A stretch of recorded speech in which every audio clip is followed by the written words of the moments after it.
coat for the wind is not a home. Please, just for the boy."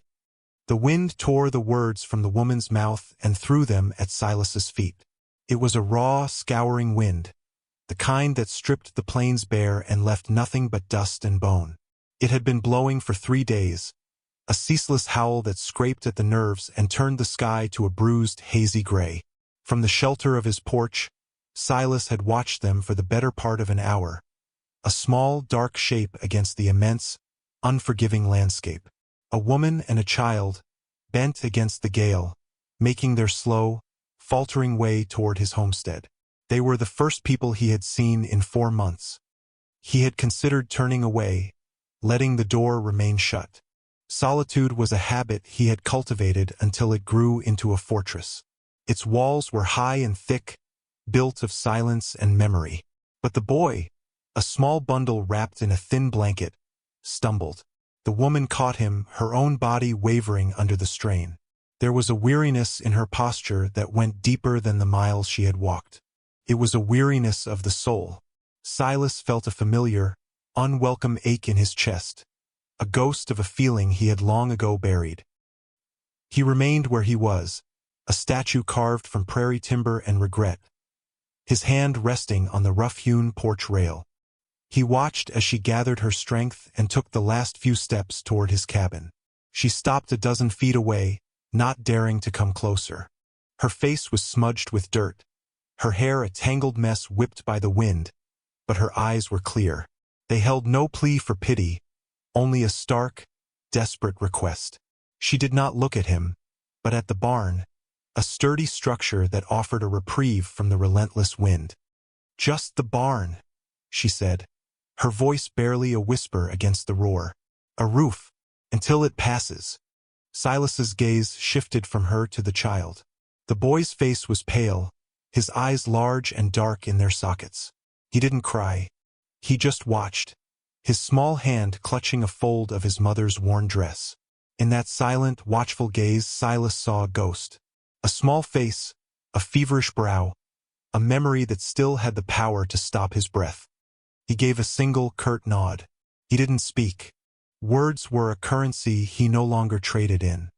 He turned and walked toward the barn, the heavy slide of the door groaning in protest as he pulled it open. The scent of hay and dust and animal warmth rushed out, a stark contrast to the sharp, cold air. He stood to the side, holding the door, a silent invitation. The woman hesitated for only a moment. She looked at his impassive face, then at the dark, sheltered space beyond. She took the boy's hand and led him inside. The wind tried to follow, but Silas put his shoulder to the heavy door and slid it shut, plunging the barn into a dim, dusty twilight. The world outside, with its keening cry, was silenced. A profound quiet fell between them, broken only by the soft rustle of hay and the sound of their breathing. The air was thick with unspoken questions, with the weight of 2 pasts colliding in a place built for shelter. For now it was enough. He had opened a door. Redemption, he knew, often began with such a small, unthinking act. He left them there, the heavy thud of the door sealing them in and him out, alone once more with the ghosts the wind had brought. Inside the barn, Alara sank onto a bale of hay, pulling her son, Leo, onto her lap. The sudden stillness was unnerving. For days the wind had been their only companion, a constant pressure against their bodies, a constant roar in their ears. Now, in the quiet, she could hear the frantic beat of her own heart. She held Leo tight, her body a shield against the lingering chill and the deeper cold of uncertainty. He was so light, so fragile. He leaned against her, his small frame trembling from exhaustion. She surveyed their temporary refuge. It was a good barn, solid and well-kept. The air smelled clean, of dry hay and leather and the faint, not unpleasant scent of horse. Light filtered in through the cracks between the wallboards, striping the dusty floor in pale gold. In one corner stood a stall, empty save for a clean bed of straw. In another, tools hung in neat, orderly rows, a testament to a man who valued work and order. There was a quiet competence to the place that was both reassuring and intimidating. This was his world, and they were intruders. A short while later, the heavy door groaned open a few inches. The man appeared, a silhouette against the gray light. He didn't enter. He set a lantern on the floor just inside the threshold, its flame a small, steady flicker. Beside it, he placed a tin bucket of water, a dipper hanging from its side. Then he added 2 blankets. One was a thick, gray wool, worn soft with use but clean and mended. The other was a patchwork quilt, its colors faded but its stitching fine and even. He nudged them forward with the toe of his boot and then, without a word, slid the door shut again. Alara stared at the offerings. Her pride, a fierce and stubborn thing that had carried her this far, bristled at the charity. But then she looked at Leo, whose shivering had not yet subsided. She touched the quilt. It was heavy, made for cold nights. She unfolded it and wrapped it around the boy.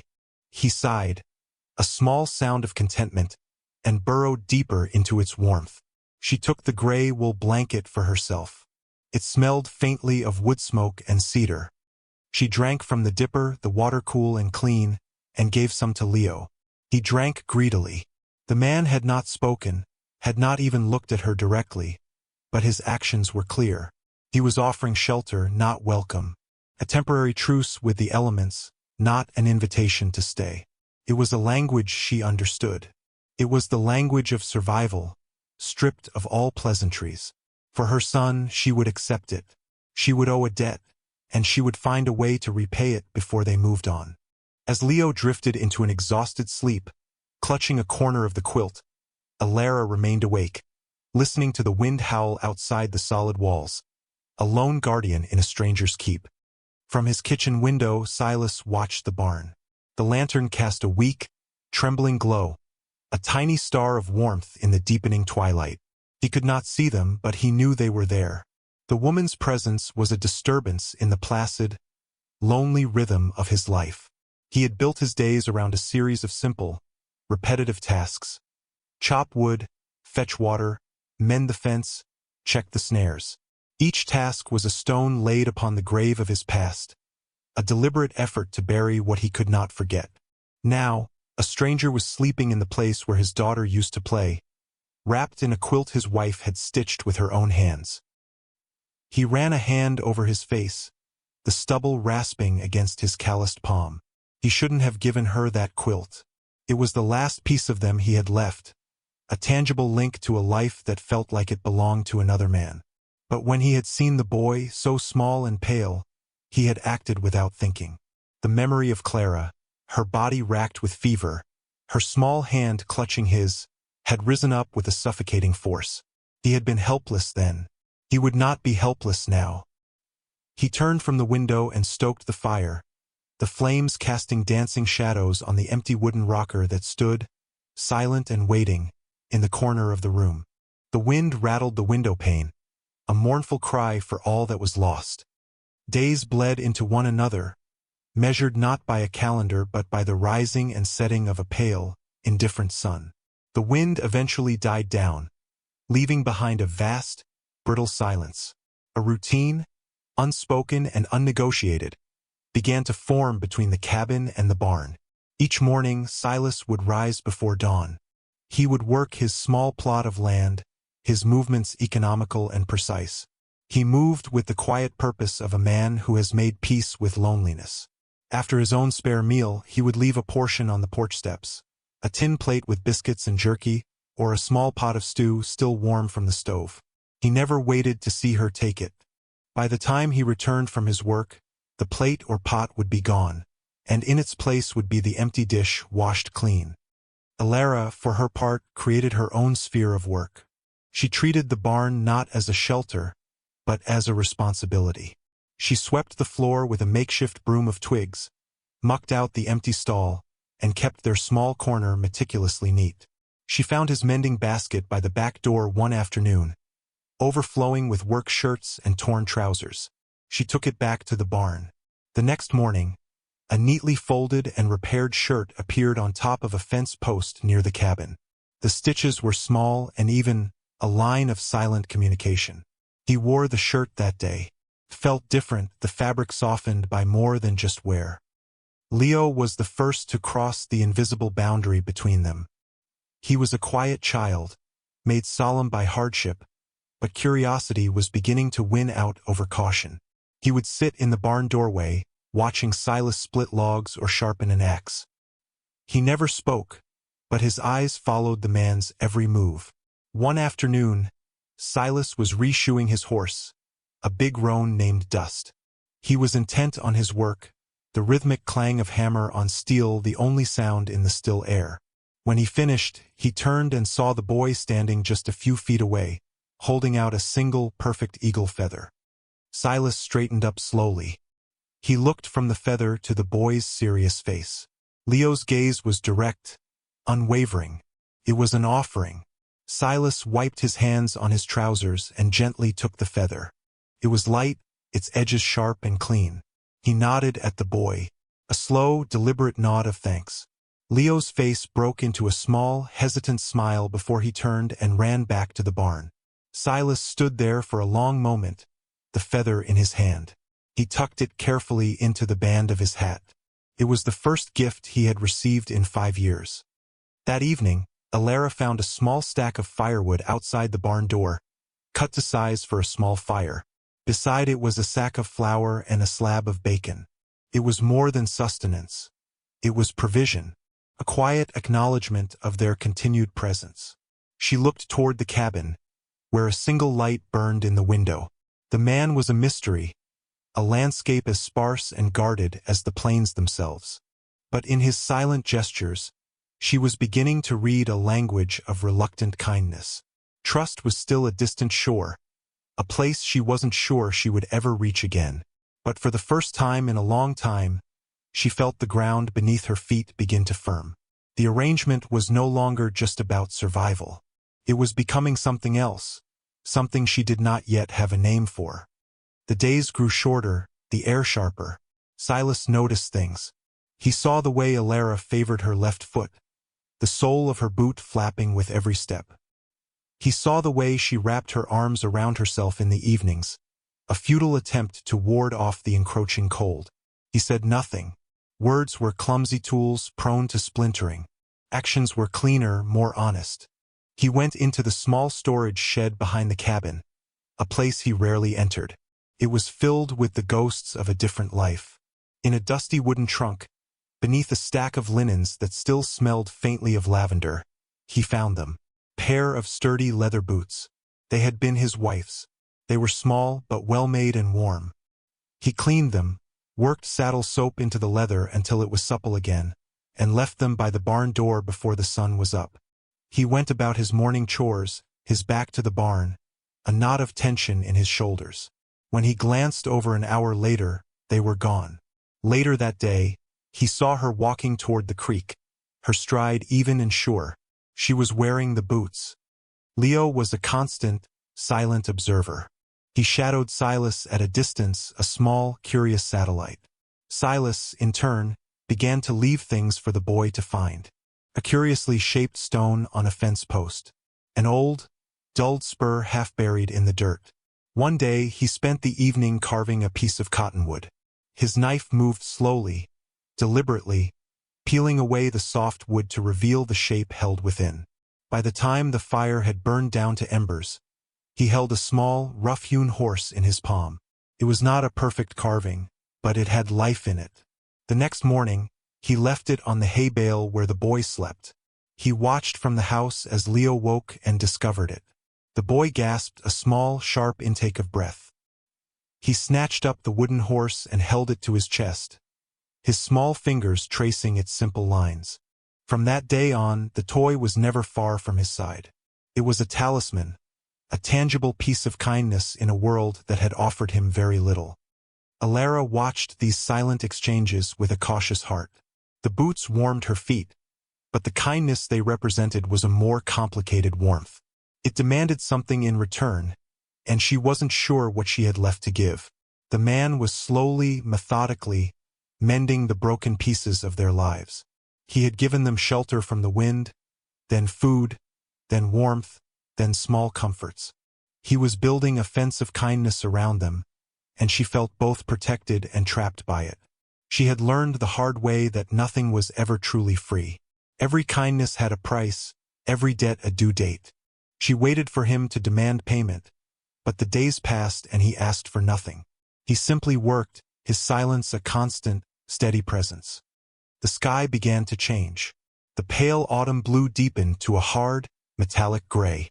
Clouds gathered on the northern horizon, a dark, bruised wall that seemed to suck the very light from the air. The wind returned, but this was a different wind. It was not the blustering gale of their arrival, but a low, mournful moan that carried the scent of ice and distance. It whispered of a coming reckoning. Silas felt it in his bones, an old, familiar ache. He looked at the sky and saw not just a storm, but a test. He spent the day securing the homestead. He checked the roof of the cabin, reinforced the latch on the chicken coop, and brought extra wood onto the porch. He moved with a grim efficiency, his face set in hard lines. Alara watched him from the barn. She recognized the signs. She had seen skies like this before, had felt this same biting edge to the wind. Fear, a cold and familiar companion, settled in her stomach. The barn was sturdy, but a true norther was a force of nature that respected no barrier. She drew Leo close, wrapping him in the patchwork quilt, its faded colors a small defiance against the monochrome gray of the world. She watched the man work, a solitary figure moving against the vast, threatening backdrop of the coming storm. He was preparing his fortress for a siege, and they were outside the walls. The storm did not arrive with a roar. It descended like a shroud. One moment, the world was gray and cold. The next, it was a maelstrom of white.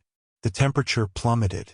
A fine, sharp sleet began to fall, driven by a wind that screamed like a banshee. It was a blue norther, a sudden, brutal assault from the Arctic that could freeze a man solid in minutes. The world shrank to the four walls of the barn, the howling of the wind a physical presence that shook the very timbers. Inside, the cold was a living thing. It seeped through the cracks in the walls, a relentless, invasive chill that no number of blankets could hold at bay. Leo began to cough. At first, it was a small, dry sound, but as the hours passed, it deepened, becoming a ragged, wet bark that tore at Alara's heart. She pressed her hand to his forehead. It was burning hot. Fever. The word was a death knell on the plains. She held him tighter, rocking him back and forth, her own body a desperate, inadequate furnace. She hummed a lullaby, her voice thin and reedy against the gale, the melody of fragile prayer. She lost track of time. Night and day blurred into a single, terrifying ordeal of wind and ice and the sound of her son's labored breathing. She tried to get him to drink water, but he could barely swallow. His eyes, when he opened them, were glassy and unfocused. Panic, cold and sharp, began to cut through her exhaustion. The barn, once a sanctuary, was now a trap.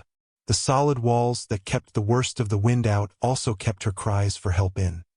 The barn door was ripped open with a violent groan, a blast of ice and wind tearing through the space. Silas stood there, framed against the swirling white. He was covered in snow, his hat and shoulders thick with it. His face was grim, etched with a deep concern that transcended his usual stoicism. He took in the scene at a glance. Alara, pale and terrified, clutching the shivering, whimpering boy. He didn't ask. He didn't offer. He acted. He strode across the floor, his heavy boots thudding on the packed earth. He knelt beside them, his presence filling the small space. He gently pushed aside the quilt and placed a rough, calloused hand on Leo's forehead. His touch was surprisingly gentle. He felt the raging heat of the fever, saw the blue tinge around the boy's lips. His jaw tightened. He looked at Alara, his eyes meeting hers directly for the first time. In their depths, she saw not pity, but a shared, terrible understanding. He had seen this before. "The house," he said. The two words were a command, an anchor in the chaos. Before she could respond, he scooped Leo, blankets and all, into his powerful arms. The boy was a feather-light bundle against the man's broad chest. Silas turned and strode back toward the door, his steps sure and steady against the force of the wind. Alara scrambled to her feet, her legs numb and clumsy, and followed him out into the blinding storm. The space between the barn and the cabin was a treacherous, frozen landscape, but Silas moved through it as if the wind were a mere inconvenience. He kicked open the cabin door and carried Leo inside. Alara hesitated on the threshold, the wind tearing at her dress. She was stepping out of the storm and into his life, and she knew with a sudden gut-wrenching certainty that nothing would ever be the same. He glanced back at her, his expression unreadable but insistent. She took a breath of the frigid air and stepped inside, pulling the heavy door shut behind her. The roar of the storm was instantly muted, replaced by the crackle of a roaring fire in the stone hearth. The warmth of the cabin was a physical shock, a sudden, dizzying wave of relief. Silas had already carried Leo to the far end of the room and was laying him gently in a large, sturdy bed. His own bed. He began to unwrap the boy from the damp blankets. He did not ask for her help. He simply made room for her to give it. And as she knelt by the bed to sponge her son's face with a damp cloth he provided, she understood. He wasn't just offering shelter from the storm. He was offering a chance. He stayed. And for the first time, she truly let him. For 2 days and 2 nights, the storm raged outside, a relentless assault of wind and ice. Inside the small cabin, another, quieter battle was being fought. The world shrank to the small circle of lamplight around the bed, the rhythmic crackle of the fire, and the sound of Leo's shallow, rasping breaths. Silas and Alara became a silent, efficient team, moving around each other in the confined space with an instinctive grace born of shared purpose. He kept the fire blazing, melting snow for water and brewing a bitter, steaming tea from herbs he kept in a tin box. She stayed by Leo's side, bathing his face, whispering words of comfort, willing her own strength into his small, feverish body. The long hours were a crucible. Exhaustion wore away their defenses, stripping them down to their essential selves. The silence between them, once a barrier of caution and mistrust, softened into a space of shared anxiety. They drank the bitter tea from tin cups, their hands wrapped around the metal for warmth. The firelight cast long, dancing shadows on the walls, making the small cabin feel like the last bastion of warmth and life in a frozen, dead world. On the second night, the fever broke.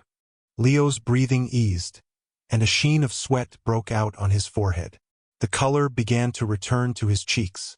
Alara, slumped in a chair beside the bed, let out a sob of pure, unadulterated relief. It was a raw, unguarded sound. Silas, who had been adding a log to the fire, turned. He looked at her, his face softened by the flickering light, and for the first time, she saw the deep, settled grief that lived behind his eyes. She wiped her face with the back of her hand, feeling a sudden need to fill the charged silence. "He looks like his father," she said, her voice husky. She gazed at her sleeping son. His father was a good man, a dreamer. He dreamed of a piece of land of our own. A place the wind couldn't blow away. She paused, her gaze turning inward. The drought took the dream. The fever took him, she said it plainly. A simple statement of fact, all the tears for it having been shed long ago. Silas did not respond immediately. He walked to the window and scraped away a patch of frost, peering out into the swirling darkness. The wind howled, a lonely, desolate sound. He turned back, his eyes falling on the small, empty wooden rocker that sat in the corner, its arms worn smooth by time and use. "I had a daughter," he said, his voice a low rumble, rough with disuse. The words seemed to cost him a great deal. Her name was Clara. He stared at the rocker as if he could still see her there, a small figure with bright, laughing eyes. She loved to watch the fire, said the sparks were dancing stars. He swallowed hard. The same fever came on fast. There was nothing the doctor could do. He looked at Alara, his gaze direct and heavy with a sorrow that mirrored her own. "Her mother, my Mary," she followed her a season later, said the quiet was too loud to bear. He had shared the core of his tragedy, the hollow space around which he had built his fortress of solitude. In his confession, Alara heard the echo of her own loss. The names were different, the details were different, but the shape of the emptiness was the same. She nodded slowly, a silent acknowledgement of his pain. Grief was a country they both knew well. They had walked its barren landscapes alone. Now, for a moment, in the heart of the storm, they stood on common ground. The silence that fell between them now was not empty. It was filled with the ghosts they had invited in, and in that shared space, something like understanding began to take root. The storm outside had lost its power to frighten her. The true storm, the one inside, had finally begun to quiet. The norther blew itself out, leaving behind a world transformed. The plains were a vast, unbroken sheet of white, the sky a brilliant, aching blue. The silence was absolute, as if the storm had scoured all sound from the world. Leo recovered quickly, his youthful resilience a small miracle. Within a few days, he was sitting up in bed, clutching his wooden horse, his eyes bright and alert. The cabin, once Silas's solitary domain, now felt different. It was filled with the small sounds of life, the murmur of Alara's voice as she talked to Leo, the clink of a spoon against a bowl. Weeks passed. The snow melted, revealing the muddy, sleeping earth beneath. It became clear that they could not stay in the barn, and just as clear that they could not leave. The unspoken arrangement solidified into a new reality. Alara moved her few belongings into the cabin. There was no discussion. One day her blanket was on a pallet by the fire, and it felt right. It felt necessary. The time came when their supplies ran low. A trip to the town of Redemption was unavoidable. Silas loaded the wagon, his movements stiff and reluctant. Town was a place he avoided, a place of curious eyes and long memories. But flour and salt and coffee were needed. He looked at Alara, who was bundling a still-pale Leo into a warm coat. "You should both come," he said. "The boy needs to see something other than this dirt." The journey was quiet. Leo sat between them on the wagon seat, his eyes wide as he took in the vast, rolling landscape. Redemption wasn't much of a town. A single dusty street lined with a dozen false-fronted buildings, a general store, a saloon, and a blacksmith. But to the boy it was a metropolis. As they pulled up in front of the general store, Silas felt the familiar weight of scrutiny. People stopped what they were doing to watch. A woman, a child with Silas Blackwood, the man who hadn't spoken more than 10 words to anyone in 5 years. Tongues would wag. He steeled himself against it. They stepped into the store, the bell above the door announcing their arrival. The air was thick with the smells of leather, coffee, and dried goods. Mr. Henderson, the proprietor, peered at them over his spectacles, his expression a mixture of surprise and suspicion. Silas handed him a list. As Henderson gathered the items, a man entered the store, his spurs jingling with an arrogant rhythm. He was a big man, well-dressed in a tailored coat and polished boots, his face florid and his eyes small and mean. Alara stiffened beside Silas, her hand instinctively going to Leo's shoulder. She took a half-step back, trying to make herself smaller. The man's eyes scanned the store and landed on her. A slow, cruel smile spread across his face. "Well, I'll be," he drawled, his voice loud enough for everyone to hear. "Look what the wind blew in." "Alara, still wandering, are we? Thought you'd be coyote food by now." It was Jedediah Thorne, the man whose land her husband had worked, the man who had turned them out with nothing but the clothes on their backs when the debt became too much to bear. His voice was laced with a casual cruelty that made her stomach clench. The few other customers in the store fell silent, their eyes shifting between Thorne and the small family huddled by the counter. "Your husband was a fool," Thorne continued, clearly enjoying his audience. "Died chasing a fool's dream on my land. Left you with nothing but his debts and his whelp." He gestured dismissively at Leo. Alara flinched as if struck. She pulled Leo behind her, shielding him with her body. She stared at the floorboards, her face burning with shame and fury. She wanted to disappear. Then Silas moved. He didn't say a word. He simply stepped forward, placing himself between Alara and Thorn. It was not a threatening move, but it was absolute. He was a wall. His presence filled the space, solid and immovable. He was taller than Thorn, his frame leaner but harder, forged by work, not wealth. Thorn scoffed, stepping aside. Blackwood? Or are you taking in strays now? What's she to you, anyway? Some half-starved beggar you found on the prairie? Silas slowly raised his head. He looked directly at Jedediah Thorn, his eyes the color of a winter sky. When he spoke, his voice was not loud, but it was low and clear, and it carried to every corner of the silent store. She's with me now. The words were simple, a plain statement of fact, but they landed with the force of a hammer blow. It was a declaration, a line drawn in the dust. Thorn, taken aback by the directness, tried to recover his bluster. With you? Don't tell me you paid off her husband's debt. She ain't worth that much. Silas didn't even glance at him. He turned slightly, his gaze finding Alara's. He saw the fear and humiliation in her eyes, and something in his own face softened. He then looked down at Leo, who was peering around Alara's skirt, his small face a mask of confusion. Silas reached out and gently placed his hand on the boy's shoulder. The gesture was protective, paternal. It was a claim. He looked back at Thorn, his voice steady and final. She's chosen her place, and I've chosen mine. Beside her. The silence in the store was profound. Thorn's face mottled with anger. He had been publicly challenged and diminished, not by a threat of violence, but by a quiet declaration of dignity. He had tried to shame Alara and had instead revealed his own smallness. He opened his mouth to say something else, but seeing the unyielding resolve in Silas's eyes and the suddenly unsympathetic faces of the townsfolk, he thought better of it. With a muttered curse, he spun on his heel and stalked out of the store, his jingling spurs sounding a petulant retreat. Silas kept his hand on Leo's shoulder until the sound of Thorn's horse faded down the street. Then he turned to Mr. Henderson, his expression once again impassive. "Our supplies," he said, his voice returning to its usual quiet tone. The spell was broken.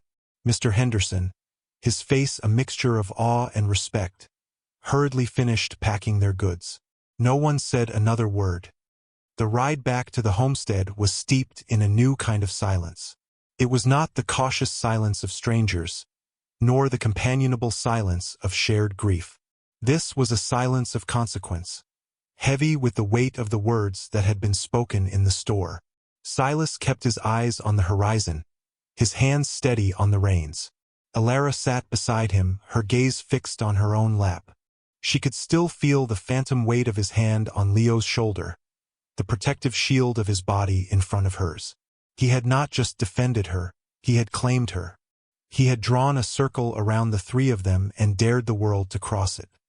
When they arrived back at the cabin, the sun was setting, painting the sky in strokes of orange and purple.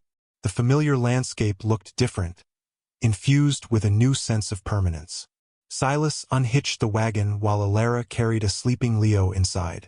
She laid him on his pallet by the fire, pulling the patchwork quilt up to his chin. When she turned, Silas was standing in the doorway, a sack of flour on his shoulder. He paused, his gaze sweeping over the small, warm room. He looked at her, and at the sleeping boy, and a subtle shift occurred in his expression. The harsh lines around his eyes seemed to soften. This was no longer just his cabin. It was their home. The unspoken truth of his declaration in town settled into the foundations of their life. Without discussion, their roles shifted. Alara was no longer a guest living on borrowed time. She took ownership of the domestic space, her presence transforming the sparse, masculine cabin into a place of comfort. She found a small patch of workable earth behind the house and, using seeds Silas had bought in town, began to plant a small garden. The act of turning the soil, of planting seeds in neat rows, was an act of faith. It was a belief in a future, in a harvest yet to come. Silas, in turn, began to mend the things he had let slide for years. He replaced the cracked pane of glass in the kitchen window. He spent 3 days repairing the leaky roof, his hammer echoing a steady, purposeful rhythm from dawn till dusk. One evening, he brought the small wooden rocker from its lonely corner and set it by the hearth. He didn't say a word, but the invitation was clear. That night, Alara sat in it, a mending basket in her lap, the gentle creak of the wood a soothing counterpoint to the crackle of the fire. The chair, once a monument to his loss, had become a symbol of their shared life.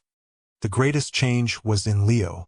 With the fear of displacement gone, replaced by a bedrock of security, the solemn, watchful child began to disappear. In his place, a boy emerged. One afternoon, as Silas was chopping wood, Leo ran up behind him and let out a war whoop, brandishing a stick like a sword.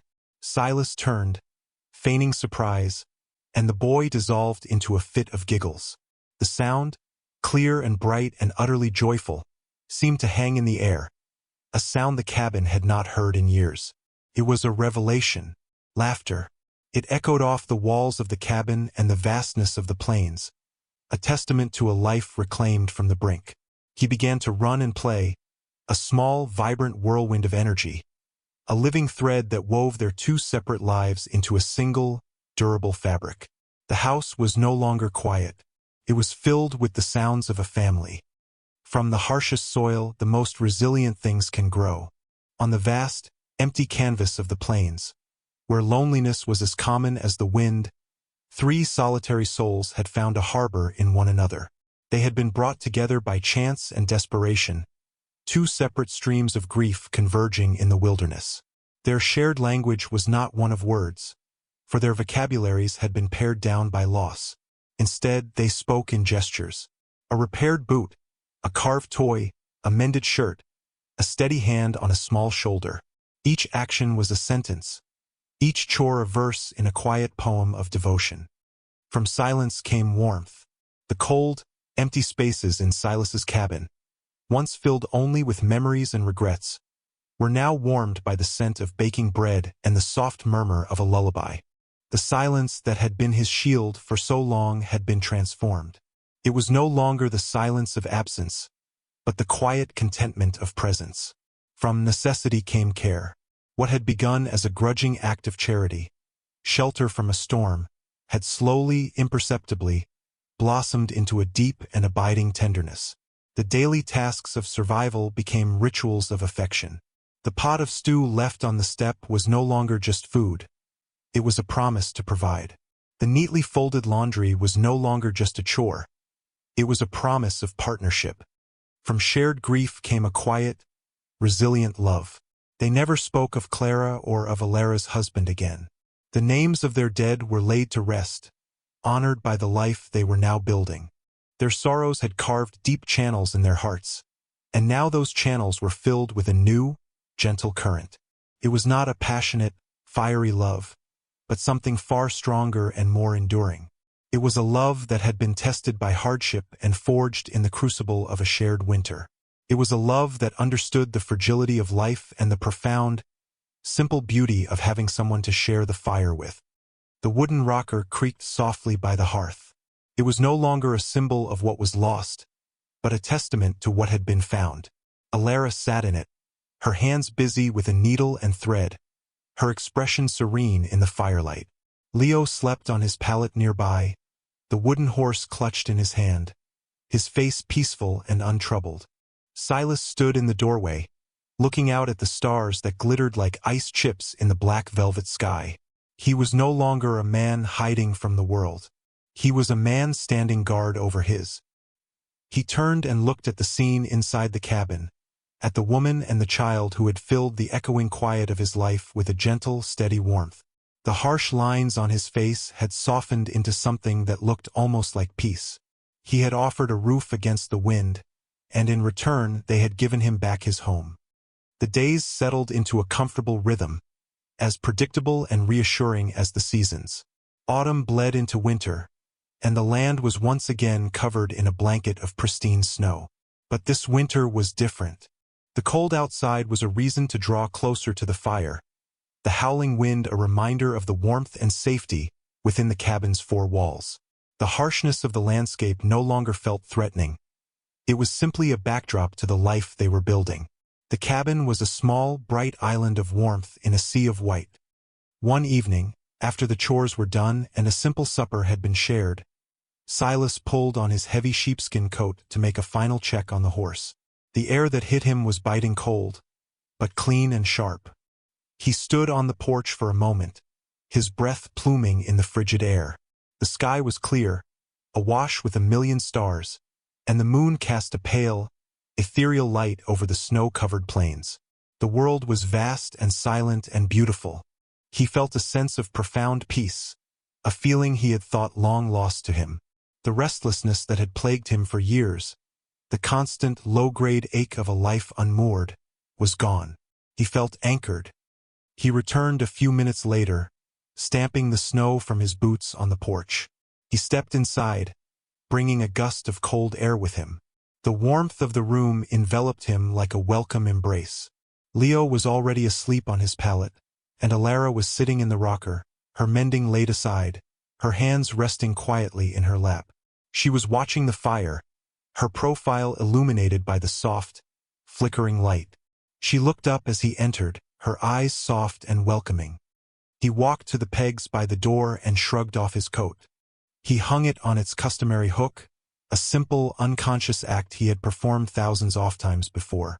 But tonight it felt different. The coat on the hook was no longer the symbol of a solitary man. It was part of a whole. It hung next to a smaller woman's shawl and a tiny jacket belonging to a boy. They were a collection. Family. He walked to the fireplace and rested his hand on the rough stone of the mantel, absorbing the radiant heat. He watched the flames dance and sway, a silent, mesmerizing ballet of light and shadow. The cabin was quiet, filled with a comfortable, lived-in silence. After a moment, Alara rose from the rocker. She moved without a sound and came to stand beside him at the hearth. She did not speak. She simply reached out and placed her hand over his where it rested on the mantel. Her touch was light, her skin warm against his. It was a simple gesture, but it was laden with all the words they had never needed to say. It was an affirmation of everything that had passed between them. The storm, the sickness, the confrontation in town, the quiet days of work and healing. It was a gesture of acceptance, of partnership, of a love that had grown silently, like a resilient flower pushing its way up through frozen ground. He turned his hand over and laced his fingers through hers. Their hands fit together perfectly. He looked at her, and in her eyes, he saw his own reflection, no longer a ghost haunting an empty house, but a man who had found his way home. She stayed.